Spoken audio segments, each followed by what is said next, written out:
Good morning. Welcome to TOK Class number 2. So, what do you know? Not much. You? Today we're going to be taking a look inside Mixcafero's brain. My brain is a dangerous place, so I advise you to enter at your own risk. I'm using my brain today because I don't know yours well enough, and we need a demonstrator brain, if you will. And when I grab one of the sophomores roaming the hall and scoop their head open and pop their brains out for demonstration purposes, there's so much paperwork.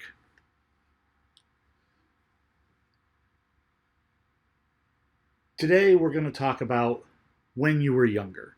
And we're going to talk about the big lie. Sometime when you were probably very young, somebody told you the first big lie about knowledge. And this wrong information has shaped your worldview. It's really warped your sense of reality in some critical ways. And I'm going to explain that in a couple of minutes. But it's critical to understand that this one lie, well-meaning, well-intentioned, I assume, this one lie that all of us were told really affects everything that you think that you know. The lie goes something like this. Did you know you have a skeleton inside of you? Yeah, there are 206 bones inside you, and they're called your skeleton. Now, I don't remember exactly when I was told this lie. When I look back on it later, I realized that I'd kind of always thought this. At some point, somebody told it to me, and they explained it in a way that made sense, and I accepted it. And this is such a pervasive lie. I think if you ask 500 people, cross-section of humanity, different cultures, different religions, genders, different ages, ask 500 people, I doubt you'd find one. You certainly wouldn't find two or three who would disagree with the statement, you have a skeleton inside you. The problem with this is that this is not you. You are not your body. Our body here is being represented by Leonardo da Vinci's famous diagram of the Vitruvian Man. It's a diagram that represents a Renaissance or pre-Renaissance version of the ideal human proportion or the ideal human figure. Your body isn't you. This is you. You live in here. Whatever you are, consciousness, awareness, the soul, the spirit, the volition, when you think of you, the thing doing the thinking lives somewhere in those 3 pounds of gray matter right there, the brain. So, to put those thoughts together, you don't have a skeleton inside you because you live inside your brain. You live inside your skeleton.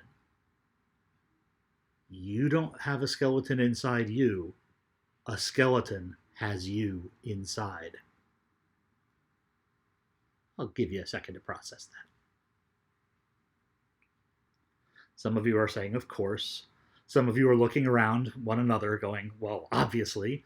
And some are going, wait, what?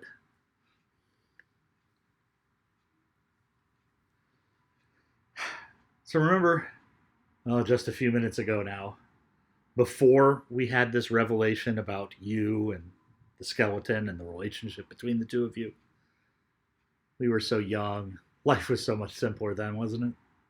Good times. Someday we'll look back on those days, those sweet, carefree, innocent days before TOK. Now, if we were to imagine how memory works, and I'm using memory because the entire process of thinking, knowing, involves cognition, memory, awareness, lots and lots of different pieces. It's a complex moving machine, and it's really hard to look at one piece of it in isolation. But we're going to try and look just at the process of making and retrieving memories. Let's not even make memories. Let's just try and remember something. Like I asked you to remember before we had the revelation, that disturbing revelation, about the relationship between you and your skeleton. We might imagine that our memory works something like this computer hard drive. That there's a long list of documents in folders that have a relationship to one another. And if I needed some information, let's say about famous people named Adolf from World War II, that I would go into my brain to get that information, and the process would go something like this. I find my brain, there it is, and I've got all kinds of categories here. Cat videos, no, conflict. Yeah, that's where I keep my wars. War, here we go. Now I need world wars to find the what do you call them, the Nazis. Yeah, those guys. They were in the Second World War. Axis powers. Germany. Here we go. Nazi Germany. That's where I keep my Nazis. Oh, wait. Where in leadership? I need important. There we go. Eichmann, Hitler, Speer. Wait. I got 2 Adolfs. Everybody knows Hitler. I'm going to make my memory. I'm going to go find my memories about Adolf Eichmann. And of course, my brain today is sponsored by Wikipedia. So I find my information about Eichmann. There is his parents. He won the Iron Cross. And I find out, well, what happened to him after the war? Well, we caught him, but he escaped. Well, that's no good. I remember something about him dying. We executed him, didn't we? I remember he had a trial. Yeah, here we go. The Mossad. Israel's intelligence service, the Mossad, does not mess around when it comes to Nazis. They found this guy and they put him on trial. And he didn't do denial or anything. He did I was only following orders. And we didn't accept that, so they hanged him on June 1st, 1962. That's a little before my time. So that's how we might imagine the process goes.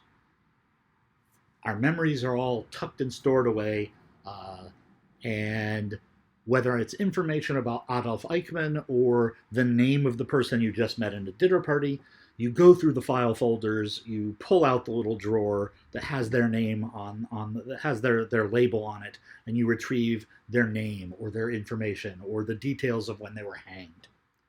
But it turns out memory doesn't work like that at all. Memory is much more complicated. There are very few large-scale divisions. I like to imagine my brain having 3 areas. And this is based actually on what Thomas Jefferson wanted to use for the National Library of Congress. He thought that all information could be stored in these 3 categories. Imagination, this is fiction, poetry, ideas we create. Memory, which obviously we've been talking about, and reason. Reason is nonfiction, calculation, argument, debate. But we're interested in memory, so I click into my memory. Oh no. Oh no. My memory, as you can tell, is a mess. There's large amounts of information. It's not so much cross-reference as it is dumped in adjoining file folders. Looking for Hitler, I come across conspiracy theories, Nazis on the moon, the First Lady dressed in a Raiders of the Lost Ark outfit on her trip to Africa. There's even a tidbit about Minions being based on Jewish child refugees. But somewhere in here, I know if I follow the right piece of string, if I tug on the right lead, I will find everything I know about Adolf Eichmann, or possibly about Table Cat. Table Cat there in the lower right. His name is Smudge, by the way. Lots of people have seen the memes, but very few know the cat. His name is Smudge, and he's just delightful. But what this shows is our brains don't work like we think. They don't exist where we thought they did, with a skeleton inside them, that we are inside our skeletons, and inside of us, inside of our brains, is this extremely complex computer that works in a very non-computer-like fashion. So, if I am just my brain, or at least I'm something that lives in my brain, then what can I ever really know? That's not a question I expect you to have an answer to right now. If a year from now you've got an answer to that question, I'll be awfully impressed. But it's something I want you to be thinking about. And we're going to wrap up our class today. The lecture today I know is very short. I'm hoping that you guys are getting your Green Eggs and Ham workbooks, because we will be starting with those at the end of this week. I had asked you to have them by today, but I know there were some problems getting the class up and running, and not everybody may have gotten the information quickly. So let's make sure we have our Green Eggs and Ham by Friday, and let's have our Plato and a Platypus walk into a bar by Tuesday. I believe I had said earlier that that was the 20th. It is, of course, the 21st. The 20th is the holiday. The 21st is when you should have Plato and a Platypus.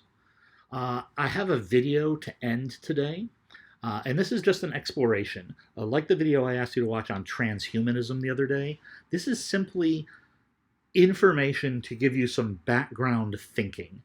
Before we get together and talk and have some more formal lessons, I really want us to all have some common reading, some common video, some common thinking, so that we can quickly figure out where we stand in relationship to one another and to the content.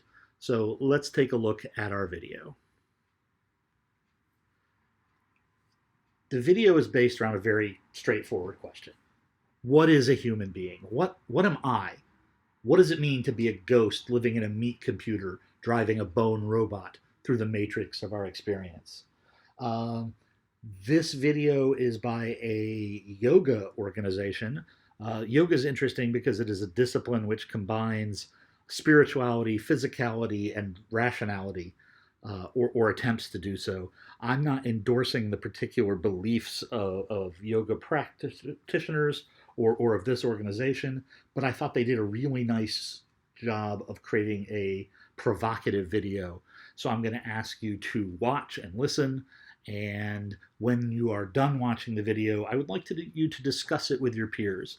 And do feel free, you have my email, feel free to shoot me your comments, questions, concerns. I look forward to hearing what you think of this.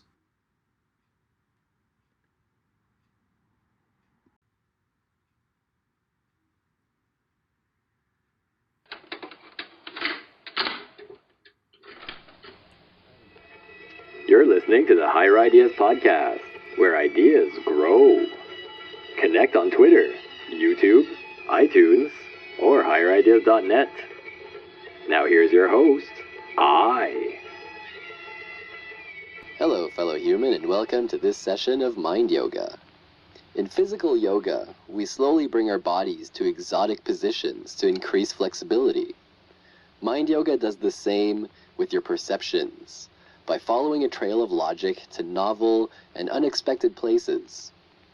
So let's put aside the 9-to-5 grind for a moment and spend some time thinking about the deeper things. All you have to do is relax, follow along, and above all, think about it. Are you ready, fellow human? Here we go.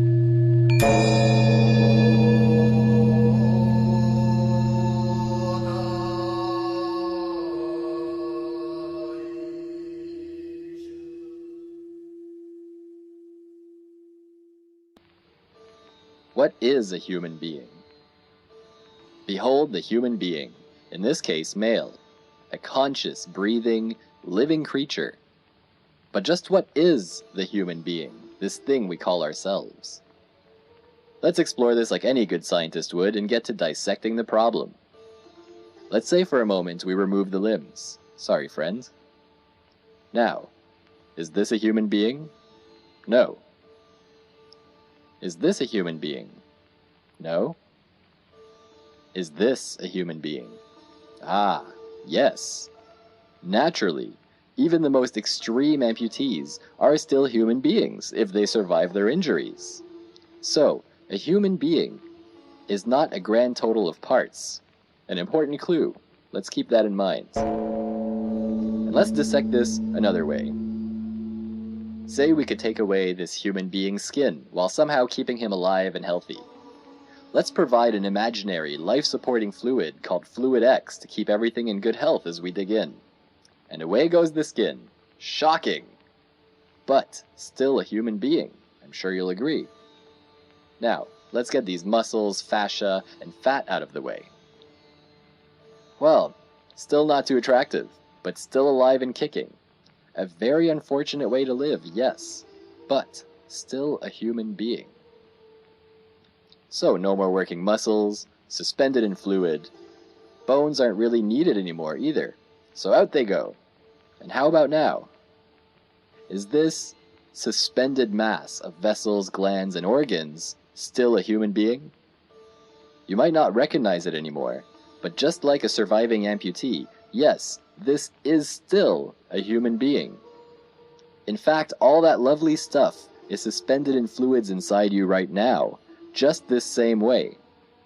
This is what's inside you, right now, held together by bones and muscles instead of magical Fluid X. Speaking of which, with Fluid X providing all necessary nourishment and oxygen, I don't suppose the digestive system is needed anymore. With no food nutrients to circulate, the heart can go too. Just like the lungs, which existed only to bring oxygen to the blood. Well, all we have left now is a free-floating, vulnerable, naked nervous system. So this is what all that structure and machinery were really supporting. This is what your body is all about carrying. So, is this a human being? The accurate conclusion, however unintuitive, is still yes, it is. A massively disabled human being. All this person can do now is float there and just exist in there, somewhere. It's surreal, but this is very much a living person, in perfect health thanks to Fluid X.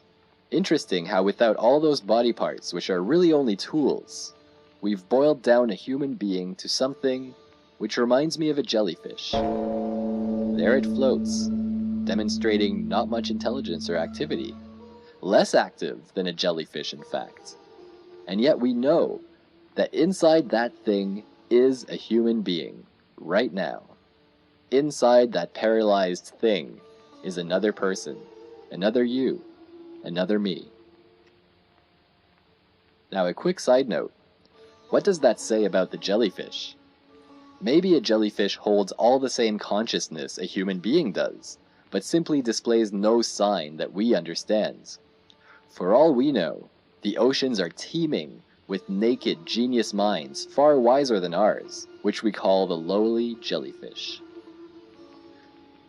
I imagine that the earliest forms of complex life in the oceans of primitive Earth probably looked something very much like a simple jellyfish. Even today, jellyfish look like some eruption out of the microscopic world, don't they? Something existing at the edge of another reality. And perhaps eventually, in the primal oceans of Earth, some prehistoric jellyfish evolved protective flesh around their delicate tendrils, in which they could begin forming basic muscle connections. Muscles controlled with impulses sent through their tendrils, allowing for new methods of mobility. And so the jellyfish became a basic nervous system. As design and muscle complexity elaborated further, skeletons became a necessity, both ecto and endo, leading to the primal beginnings of fish and crustacean life. Now the jellyfish was essentially safe within a contained ocean environment. able to create more and more mobility, it became possible to venture out of the waters and onto land, and the rest is history. Crustaceans colonized the land as insects, fish colonized as reptiles, which became birds, mammals, and of course, the human being. We're back to the human being, which we now see in a completely different light, as some sort of ancient jellyfish which has survived and evolved through mind-blowing ages of this earth. So, now let's get rid of the brain system. There's nothing left. That's all, folks. A human being is actually a brain. We've answered the question. But something feels wrong, doesn't it? We missed something somehow. Let's backtrack and see where we went wrong. A living human brain. Still a human being. Is there a part we forgot to dissect? Well, let's say we could perfectly replace all of this flesh with advanced computer circuitry, like a perfect prosthetic limb, which would continue to support consciousness. That's what we forgot. Consciousness. That invisible, intangible process which we forgot the whole brain exists to nurture. It's easy to miss it. Even the finest tools of science still haven't caught it. Only its echoes. So let's ask now, is that consciousness in a machine still a human being? Here most people would tend towards no. It now seems something inhuman, alien. Suddenly the complete lack of flesh suggests a complete loss of humanity. But wait, the same mind is still in there. So why the disconnect? Something has changed. Is this consciousness not human? Let's investigate. Take a complete human body, and somehow remove only the conscious mind. Is that fleshy, brainless creature still a human being? Not really. It's still able to walk around, the brain is still in there, it can still eat, but nobody's home. We have words for this thing. Zombie, ghoul, undead. A functioning human body without a soul. Definitely not a human being, just a human body. This is getting weird. But don't be disheartened. We've actually just found our answer. A human being is not one thing. A human being is a combination of two things. The term human being is two-parted. The human and the being. The body, all of the fleshy genetic machine, right down even to the brain itself, is what we call the human. Just like we call another thing dog, cat, bee, whale, these are all different versions of animal life. And that is the human. What's inside the human is a being. Something intangible, immeasurable, a thing of complete mystery to all our finest schools of knowledge. And that thing is you. You, conscious, electric, aware, a raw force of life like a thunderbolt from hyperspace. This being that you are is the true jewel of the human race. It is the precious thing that each of our bodies carries, treasures, and nurtures. The thing that all societies of history have also been intended to support, nurture, and treasure above all things. The human soul, the human being, you. So what is this precious cargo exactly? Where does this being come from? Where does consciousness exist?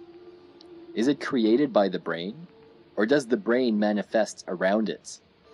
We could suppose many things and never know which is true. So for now, we'd better be satisfied having answered our initial question. What is a human being? You, my fellow human being, are a formless creature of energy. A mind, an awareness, pure consciousness, a soul, rooted to an ancient jellyfish we call a brain, which exists in a self-contained, mobile ocean we call a body. That consciousness's drive since the beginning of life on Earth has been to survive, improve, and explore all the corners of this world. and perhaps someday, even other worlds out there. And that does it for today's Mind Yoga session. Until next time, keep thinking.